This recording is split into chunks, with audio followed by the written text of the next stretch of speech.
सीमा की सास सरला को बात बात पर करेली की तरह कड़वा बोलने की इतनी आदत थी कि वो किसी से भी प्यार से बात नहीं किया करती थी। एक रोज सरला अपनी पड़ोसन विमला से बातें करी रही होती है, तभी वहाँ सीमा चाय लेकर आती है। माँ जी, विमला काकी आपकी चाय।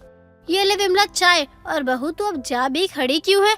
जरूर तू मेरी और विमला की बातें सुनने आई होगी, तो सुन ले। मैं कह रही थी विमला, हाँ इसके बाप ने कहा था कि हमारी बेटी तो लाखों में एक है, गुनी, संस्कारी और भोली भाली सीधी है। माँ जी, ये क्या बोल रही हो आप? अगर आपने मेरे पिताजी के बारे में कुछ भी झूठ बोला ना, तो मैं आपकी शादी वाली हरकतें बता दूंगी विमला काकी को। हाँ तो बता दे, डरता कौन है? मैं ठहरी तेरी सास और तू मेरी बहू, मैं भला तुझसे क्यों ही डरूंगी? अरे माँ जी, आप हर वक्त लड़ने पर क्यों तुली रहती हो? देखिए माँ जी, मुझे कोई शौक नहीं है किसी के आगे आपकी बदनामी करने का। अरे सरला तू चुप रह, बहू को बताने दे कि तूने किया क्या था कमलेश की शादी में। अरे सुनने दे, मुझे तो बहुत मजा आ रहा है। सरला अपनी बहू को कड़वी कड़वी बातें सुना देती है, लेकिन जब बहू की बातें आती है तो उसे वहाँ से जाने के लिए कहने लगती है। तभी वहाँ बैठी विमला सीमा से कहती है, अरे बहू तू बता तो सही, ऐसा भी क्या कर दिया था सरला ने जो ये बोलने नहीं दे रही है? अरे माँ जी ने उस शादी में ना बारातियों के साथ एक दो पैक मार लिए थे, और उसके बाद जो माँ जी ने डांस किया, सभी उनका डांस देखकर हैरान थे, और मेरे पिताजी तो सर पीट रहे थे कि मेरी बेटी को कैसी सास मिली है। अरे रे, तेरे माँ बाप की सरला ने बड़ी बदनामी कर दी। क्यों रे सरला, वैसे तो बड़ी संस्कारी बनती रहती है, अब क्या हुआ? अरे विमला काकी, वो ड्रामा तो आज तक कोई नहीं भूल पाया। चलो मुझे काम है, मैं चलती हूँ माँ जी। क्या हुआ सरला, तेरी जुबान क्यों बंद हो गई? बहू अब तेरा ज्यादा ही हो रहा है, जा जाकर काम कर, बढ़िया ही मेरे कांड बताने वाली। सरला तूने ये सब क्या किया? मुझे तुझसे ऐसी उम्मीद तो बिल्कुल भी नहीं थी। सरला को अपनी बहू पर गुस्सा आ रहा होता है, लेकिन वो कुछ नहीं बोलती है। ऐसे ही समय बीत रहा होता है और एक रोज सरला घर आई भिखारी से उलझ जाती है। ए अम्मा, काकी, आंटी, दीदी कुछ खाने को दे दो, भूखा दरवाजे पर आया है। अरे अरे कौन है तू और अंदर कहाँ चला आ रहा है? अरे ओ अम्मा, दादी, काकी, क्या लगा रखा है? चल चल निकल यहाँ से, तेरे लायक कुछ भी नहीं है। सुबह सुबह ना जाने कहाँ कहाँ से आ जाते हैं। सुबह सुबह प्रभु द्वारे पर आए तुम्हारे, और तुम प्रभु को नहीं पहचान पा रही? अरे बाप रे बाप। बहू, अरे ओ बहू, 5 रुपए लेती या? दरवाजे पर प्रभु खुद चल कर आए हैं, उन्हें जरा पैसे दे दूं? ये क्या बोल रही हो माँ जी आप? प्रभु और दरवाजे पर? इसे देख रही है ना, ये खुद को प्रभु बता रहा है। चल अब जा यहाँ से, बड़ा है प्रभु का दर्जा लेने वाला। ये 5 रुपए देकर तूने मुझे 1000 सुना दिया है। 1 मिनट रुक, ये ले मेरी तरफ से 20 रुपए, जैसी तेरी शकल है उस हिसाब से दे रहा हूँ। अरे रुक रुक, तुझे अभी बताती हूँ। बहू देखा ना तूने, इन भिखारियों के आजकल नखरे ज्यादा हो गए हैं। अरे तो तू उसे 5 रुपए ही तो दे रही थी, तो वो भला कैसे नहीं मना करता? अगर 10 रुपए देती तो ले भी लेता। उसे तो मैं छोड़ूंगी नहीं, तू देख लियो, कहीं भी मिल जाए बस मुंह पर ये 20 रुपए मार कर आऊंगी उसके। माँ जी जाने भी दीजिए, क्यों उसके हिस्से का पाप अपने सर ले रही हो? इतना जहर कौन बोलता है? अरे तो बहू बता दे, वो खुद पैसे मांगने आया और मुझे पैसे थमा कर चला भी गया। चल छोड़, अच्छा ये बता, शाम में बाजार चलेगी? हाँ ठीक है, मुझे भी सब्जियाँ लानी है, चल लूंगी तेरे साथ बाजार। ठीक है, तो शाम को मिलते हैं। अब सरला हॉल में आकर बैठ जाती है और अपनी बहू का काम देखने लगती है। घर फैला होता है और ऐसे में सरला के मुंह से फिर से कड़वा ही निकलता है। अरे बहू, सुबह की 11 बजने को आए हैं, लेकिन तुझसे अभी तक घर का काम नहीं हुआ। आखिर तू चाहती क्या है? जब हम तेरी उम्र के थे ना, 2 छोटे बच्चे भी संभालते थे और घर का सारा काम भी करते थे। इतना ही नहीं, मेरी सास तो हिटलर थी, हिटलर। माँ जी आप भी देख रही हो कि मैं सुबह से कितने कामों में लगी हुई हूँ, फिर भी आप है कि मुझे ही सुनाई जा रही हो। क्या करूँ बहू, तू प्यार की भाषा समझती ही कहाँ है, इसीलिए मुझे अपने मुंह से जहर उगलना पड़ता है। हाँ माँ जी आप सही कह रही हो, सारी गलती मेरी ही है, और आपकी ये जो करेली सी कड़वी जबान है वो भी मेरी वजह से खराब हुई है। क्या बोली? क्या बोली? मेरी जुबान करेले से भी ज्यादा कड़वी है? बहू आजकल तू कुछ ज्यादा ही बोलने लगी है। नहीं नहीं माँ जी, जो सच है ना मैं तो वही कह रही हूँ। अभी मेरे पास आपसे लड़ने का टाइम नहीं है, घर में इतने काम पड़े हैं, वो भी तो करने हैं मुझे। अब देर शाम सरला अपनी पड़ोसन विमला के साथ बाजार के लिए निकलती है।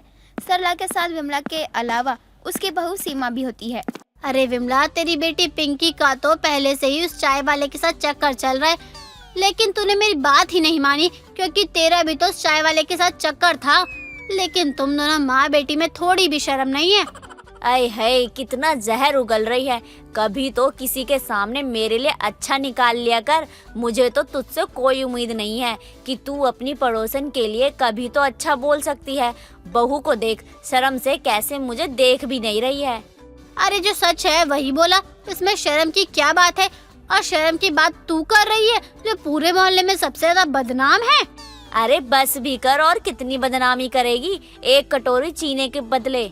तू है ही उसी लायक कि क्या कहूँ तुझे। अरे सरला, मैं और बहू ही हैं जो तेरी इन करेले जैसे ज्यादा कड़वी बातों को सुन लेते हैं, वरना तू जितना सच बोलती है वो तुझे किसी दिन बड़ी बुरी तरह फंसा देगा। ये सब छोड़ दे, हमारे लिए तो फिर भी ठीक है, गलती से किसी और के सामने मत बोल दियो। विमला इतना कह ही रही होती है कि तभी एक औरत गुटखा खाकर सरला के आगे थूक देती है, लेकिन वो सरला पर नहीं जाता। लेकिन वो औरत थूकने के बाद सरला को जो कहती है उससे सरला को गुस्सा आता है। अरे देख कर चल आंटी, दिखता नहीं क्या तेरे को? कलुआई आंटी? किसे बोला? मेरी चप्पल उतार विमला। आंटी किसे बोला इसने? अरे रे, बुरा लग गया मोटी सांडनी को। चल रास्ते से हट, जाने दे। अरे विमला, तू देख क्या रही है? इस कलुआई के मुंह पर मार चप्पल। तू उतारती क्यों नहीं है मेरी चप्पल? तू मुझे चप्पल से मारेगी? अभी अपनी गैंग को बुलाऊंगी ना, तेरे छक्के छूट जाएंगे। आई बड़ी मुझे मारने वाली, वो भी चप्पल से। मेरे को क्या छपरी समझी है रे तू? अरे सुनिए, मेरी माँ जी थोड़ी दिमाग से पागल हैं। हम उनकी तरफ से आपसे माफी मांगते हैं। विमला काकी, हाथ जोड़ो ना आप भी। अरे पागल है तो घर में रखना इसको, इधर क्या मुजरा करवाने के लिए लेके आई है? अरे नहीं नहीं, बस ये घर से बाहर आने की जिद कर रही थी, वही। बहू, ये क्या कह रही है तू? सरला ये बोल ही रही होती है तभी विमला सरला का मुंह बंद कर देती है और सीमा वहाँ से उस औरत को जाने को कहती है। सीमा और विमला की वजह से वो औरत वहाँ से चली भी जाती है। विमला, तूने मेरा मुंह क्यों बंद किया? आज तो उसे मैं छोड़ती नहीं। तुझे तो उस औरत की गैंग आकर कूटती ही, साथ में मुझे और बहू को फुर्सत से मार कर जाती। अगर तुझे अभी भी लगता है कि तू कुछ अच्छा कर सकती थी तो कर ले, मुझे मत बता। माँ जी, आपको जाप करना है करो, आपकी जुबान आपके साथ किसी दिन हमें भी मरवा देगी। हाँ बहू, तू एकदम ठीक कह रही है। चल यहाँ से, इससे पहले कि वो औरतें यहाँ आ जाए। सीमा और विमला के बाजार से आने के बाद सरला भी उसके साथ हो जाती है, लेकिन उस दिन के बाद से सरला भी चुप सी थी। सविता की चारों बहुओं बड़ी बहू पूनम, दूसरी बहू प्रीता, तीसरी बहू नीता और चौथी बहू पूजा बहुत ही संस्कारी थी। सविता अब अपनी 5वीं बहू की तलाश में लगी थी कि किसी तरह उसको अपनी 5वीं बहू भी ऐसे ही संस्कारी मिल जाए। इसीलिए सविता अपने बेटे के लिए कई सारे रिश्ते देखती है कि कोई तो उसे अपने बेटे के लिए अच्छी लड़की देगा।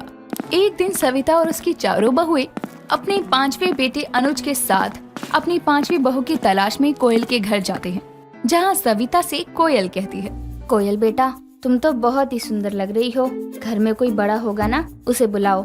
माफ करना आंटी जी, मेरा इस दुनिया में कोई भी नहीं है। माँ बाप को गुजरे हुए एक अरसा हो गया। वो तो चाची ने मुझे कहा था कि आप लोग मुझे देखने के लिए घर आ रहे हो।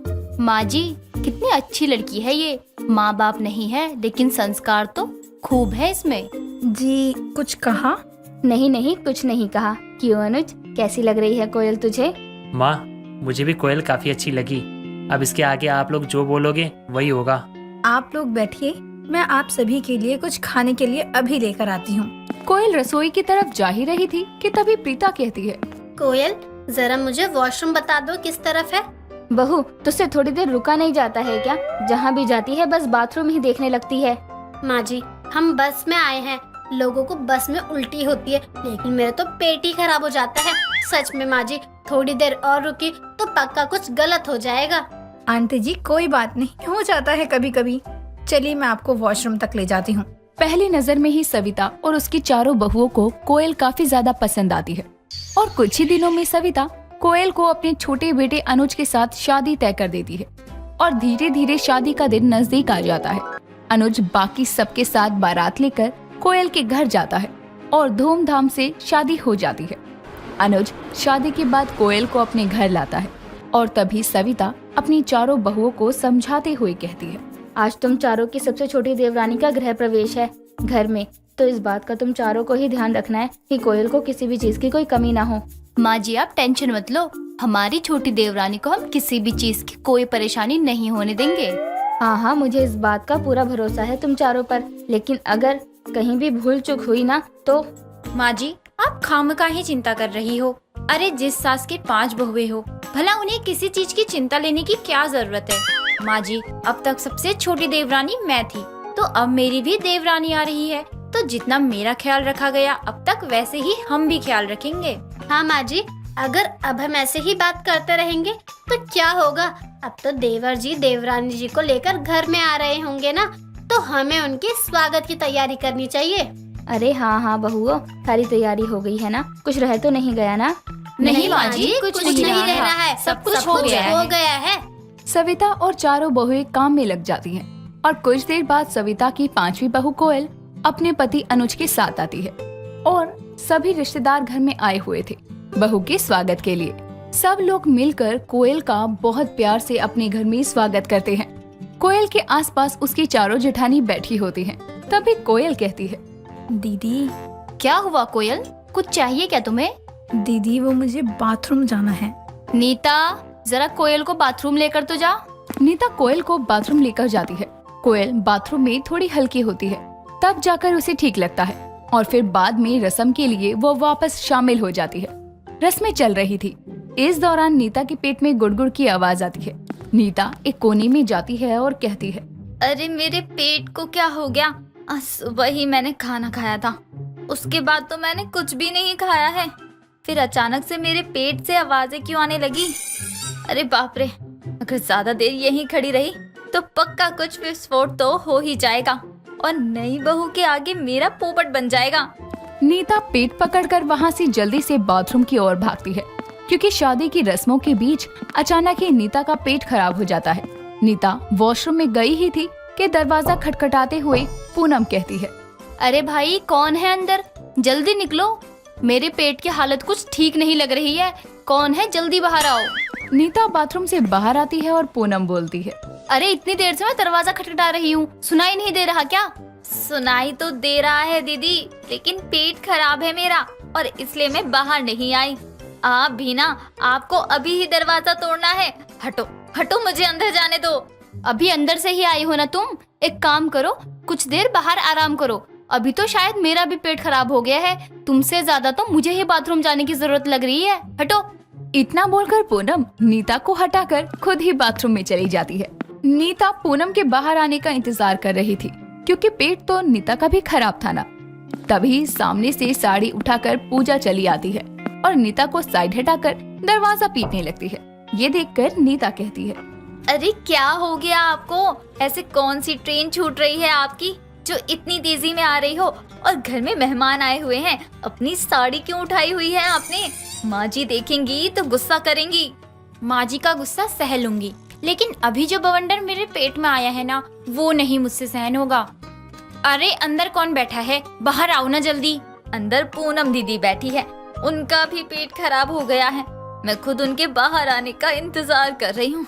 मेरे पेट के अंदर तो बवंडर भी शांत नहीं हो रहा, रह रह कर उछल रहा है। अरे पूनम दीदी जल्दी बाहर आ जाओ, वरना मेरे पेट में जो कुछ भी है वो तो पक्का बाहर आ ही जाएगा। इसके बाहर आने से पहले आप ही बाहर आ जाओ ना दीदी।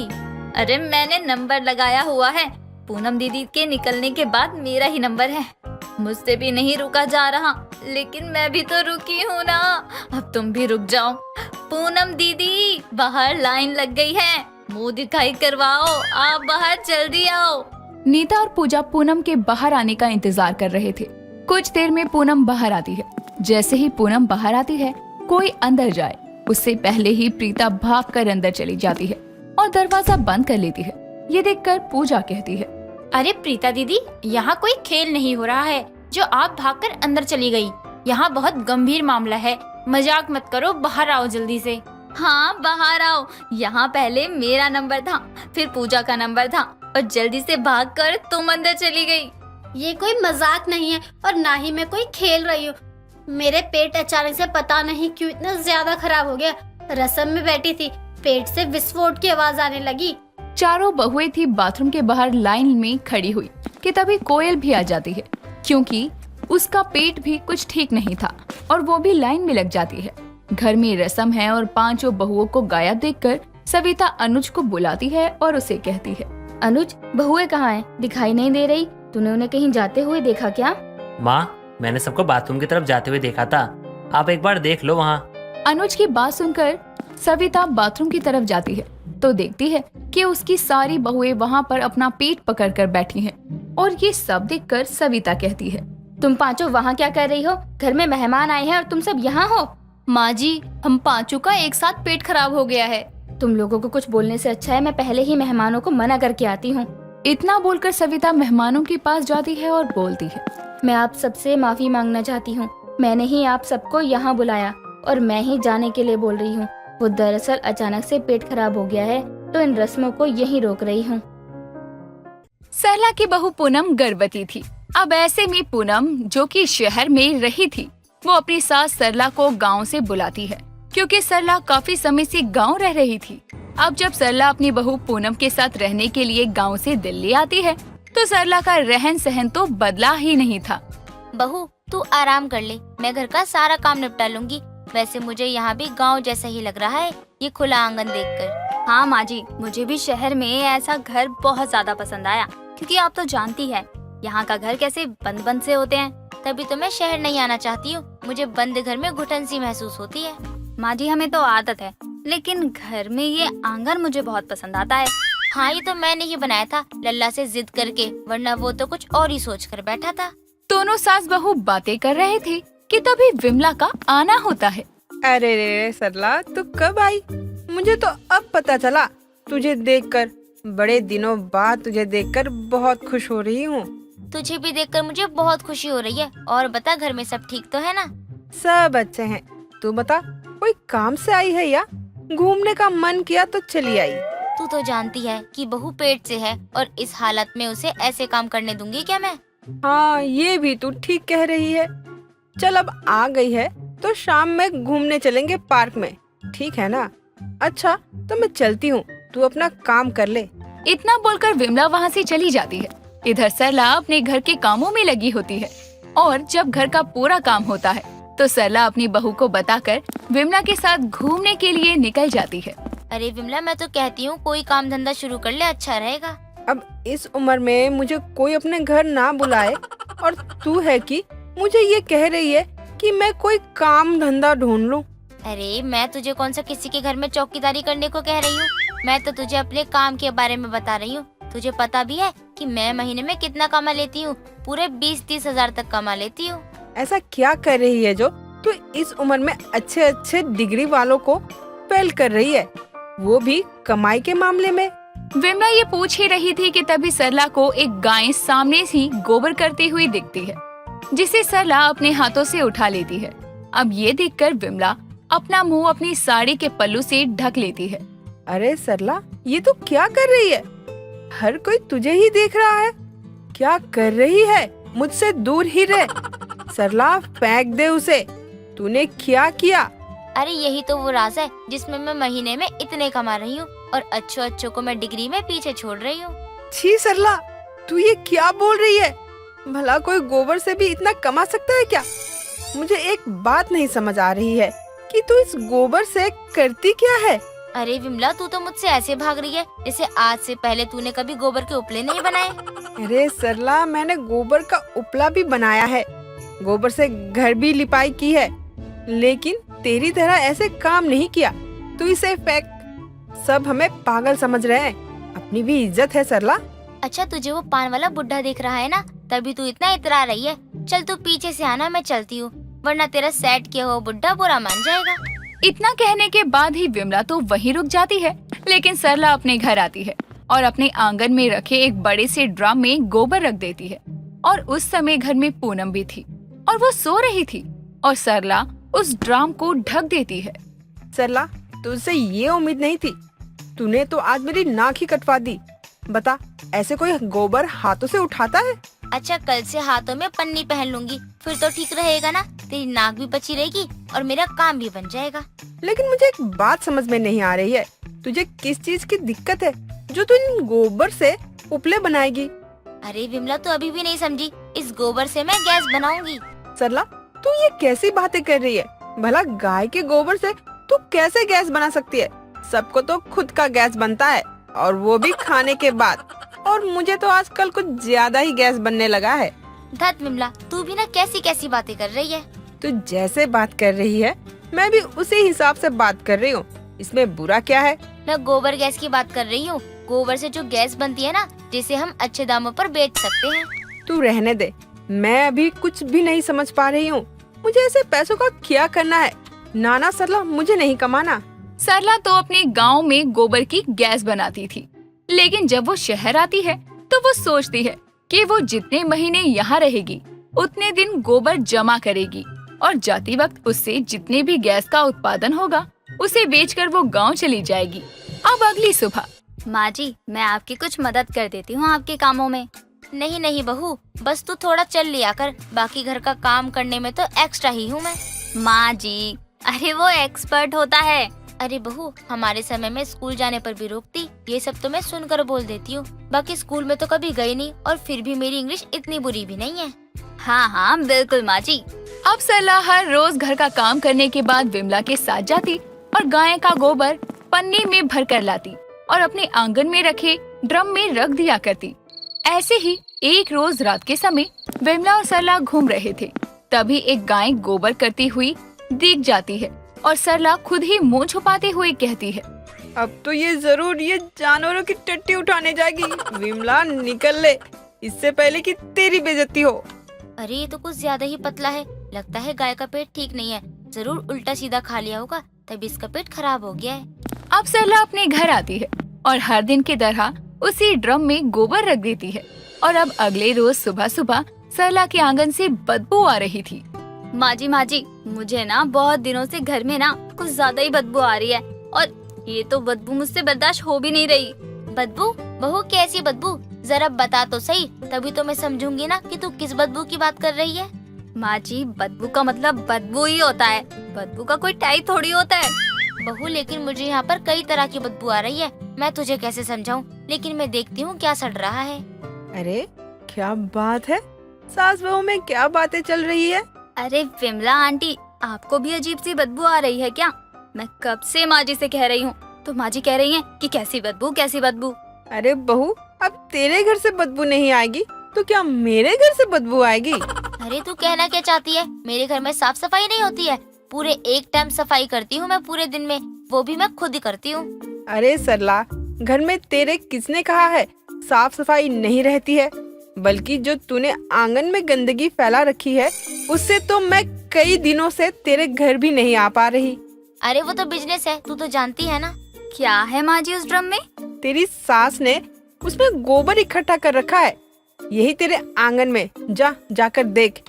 और इसी बदबू ने तेरा ही नहीं बल्कि पूरे मोहल्ले का जीना हराम कर रखा है। अब जब पूनम उस ड्रम का ढक्कन हटाकर देखती है तो उसमें गोबर सड़ रहा होता है, जिसे देखकर पूनम अपनी सास से कहती है, माँ जी ये सब क्या है? मुझे पता है आप गांव में गोबर से गैस बनाती हैं, लेकिन ये यहाँ संभव नहीं है। माँ जी मैं इसे अभी फेंकती हूँ, वरना एमसीडी वालों को पता चला तो अच्छा खासा चालान काट देंगे। अब इस तरह पूनम अपनी सास को समझाती है और सरला भी पूनम की बात मान जाती है।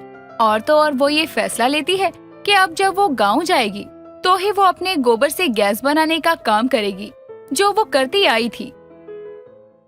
हर रोज एक नई कहानी देखने के लिए चैनल को सब्सक्राइब करें और बेल आइकन दबाना ना भूलें।